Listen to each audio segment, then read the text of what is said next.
Right, so picture this. You've got a government that's already stumbled through 13 U-turns like a drunk tourist navigating Leicester Square, and now they're desperately trying to avoid yet another embarrassing rebellion. This time it's over something called the Hillsborough Law, a piece of legislation that's supposed to force public officials to tell the truth. Radical concept, I know. But here's the twist. The security services might get a free pass to keep secrets, and Labour MPs are absolutely fuming. Nandy, the Culture Secretary, is running around Westminster like someone trying to defuse a bomb with a butter knife, insisting everything's fine whilst the timer's ticking down. Spoiler alert, it's not fine. Look, quick favor, if you're enjoying this chaos as much as I am, smash that subscribe button. Seriously, over 94% of you are watching without subscribing. It's free, takes literally 1 second, and honestly, it helps us keep bringing you these political disasters as they unfold. Cheers if you did. Right, back to the impending Labour meltdown. So let's rewind a bit, because this story has more layers than a Boris Johnson excuse. The Hillsborough Law, officially called the Public Office Accountability Bill, is meant to be this landmark piece of legislation that fundamentally changes how the state deals with the public. The whole idea is built around something called a duty of candour, which is basically a fancy way of saying public officials have to be honest when things go catastrophically wrong. Revolutionary stuff in Westminster, I know. This law came about because of the Hillsborough disaster back in 1989, when 97 Liverpool fans died at a football match, and the authorities spent decades lying about what actually happened. The families fought for 30 years to get to the truth, battling cover-ups, smears, and bureaucratic stonewalling that would make Kafka weep. So when this law was proposed, it was supposed to be their legacy, a guarantee that no other families would have to fight that same brutal battle for basic honesty. But here's where it gets properly messy. The government has now proposed an amendment that campaigners say creates too broad an opt-out for the security services. Andy Burnham, the Manchester mayor and former shadow Home Secretary who's been championing Hillsborough families for years, has called on the government to withdraw this amendment. He's not alone either. Steve Rotherham, the Liverpool City Region Mayor, joined him over the weekend, saying the changes risk undermining the entire spirit of the legislation. When you've got two northern mayors, both Labour, publicly calling out their own government, you know something's gone badly wrong. It's like watching someone's family intervention play out on national television. Now Nandy is insisting, hand on heart, that the security services won't be exempt from these transparency rules. She went on the BBC's Sunday with Laura Kuenssberg, looked directly into the camera, and said those exact words: the security services won't be exempt. But here's the thing that's got everyone's alarm bells ringing. The amendments proposed on Wednesday brought spies within the scope of the legislation, but there's a massive catch. They're only subject to disclosure if the head of their service approves it. Let that sink in for a moment. The intelligence agencies have to be transparent, but only if their own bosses decide they fancy being transparent that day. It's like letting students mark their own exams and wondering why everyone suddenly gets top marks. Campaigners are absolutely livid about this because they argue it essentially allows those running the security services to decide whether to disclose information. And when you look at the track record, can you really blame them for being suspicious? Let me give you a perfect example of why this matters. Remember the Manchester Arena bombing back in 2017?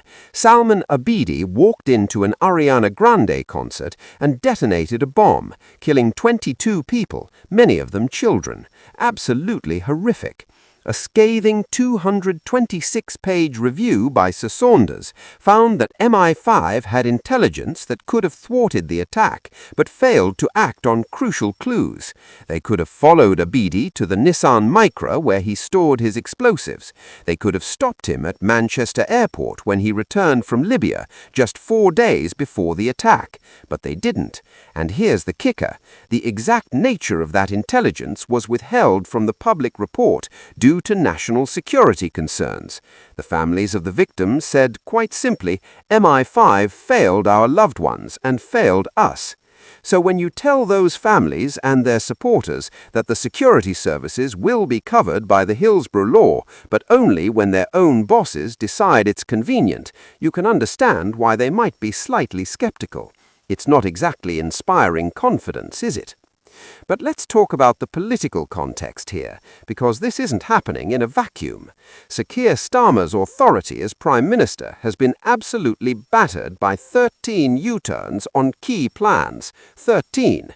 That's not governing, that's navigating policy like you're playing political twister blindfolded. The most recent humiliation came over benefits when 49 Labour MPs voted against the government's own welfare bill. 49 of your own MPs rebelling isn't a minor disagreement, it's a full-blown mutiny. The backbenchers are getting restless, and there's a growing sense that this government doesn't quite have the iron grip on its parliamentary party that it thought it had. Now Nandy is desperately trying to strike a deal before the vote that's scheduled for Monday. She's talking about resetting the relationship between people and the state, putting people back in the driving seat, all the right buzzwords. But when pressed on whether they'll actually have a deal sorted before the vote, she's doing that classic politician thing of sounding confident whilst not actually committing to anything concrete.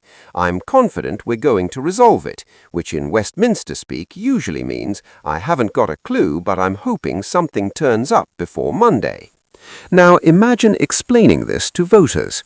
On one hand, the government says it wants growth, investment and cutting-edge technology partnerships. On the other, it flirts with banning one of the world's largest social media platforms, owned by one of the most influential figures in global technology. That's not joined-up thinking, that's policy Jenga. And then came the transatlantic thunderclap. Republican Congresswoman and Trump ally Anna Paulina Luna issued a warning that sounded less like diplomacy and more like a trailer for a sequel nobody asked for. If Britain bans X, she would push legislation to sanction not just Sir Keir Starmer personally, but Britain as a whole. Yes, you heard that correctly, sanctions.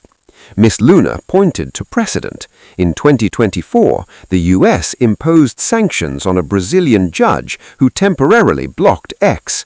Those measures included tariffs, visa revocations, and other consequences tied explicitly to free speech concerns. In other words, this is not theoretical, it has already happened elsewhere. Her message to Britain was unambiguous: reconsider this course of action or face consequences. Now, take a step back and appreciate the sheer absurdity of this moment. Britain, once famed for exporting liberal democratic values, is now being warned by American politicians that it risks sanctions for restricting free speech. The irony is so thick you could spread it on toast. Miss Luna went even further, framing the issue not as technical compliance, but as a political war against Elon Musk and free speech itself. That's a devastating line, because it reframes the entire debate. This is no longer about protecting children from artificial intelligence misuse. It becomes about whether the British state is comfortable suppressing platforms that host uncomfortable opinions. And this is where Sir Keir Starmer finds himself trapped between instincts. On one side, the loyally cautious internationalist who wants strong relations with the United States and a thriving technology sector. On the other, the political leader under pressure from activists, regulators and party figures who view free speech platforms with suspicion. The danger here is escalation. Ban X or even seriously attempt it, and Britain risks retaliation. Not just rhetorical outrage, but economic consequences, tariffs, trade delays, diplomatic frost.